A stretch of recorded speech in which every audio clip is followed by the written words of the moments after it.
Let's get the tips from a person who keeps herself fit by following simple formula about exercise, even after delivering a baby recently.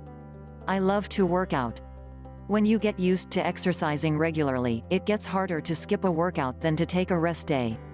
Nothing beats the satisfaction of getting stronger or faster. It's not about vanity, or losing weight, or punishing yourself for overeating. It's about health.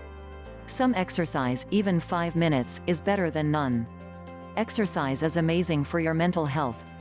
It's definitely what keeps me sane. If you have trouble sleeping at night, try adding in more activity during your day. You probably get lots of exercise that doesn't require a pair of Gymshark leggings and tennis shoes.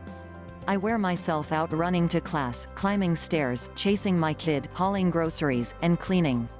Go for a walk and enjoy. It's beautiful out there. I am grateful to Ms. Olivia Ruse for sharing her tips. We welcome your comments on the subject.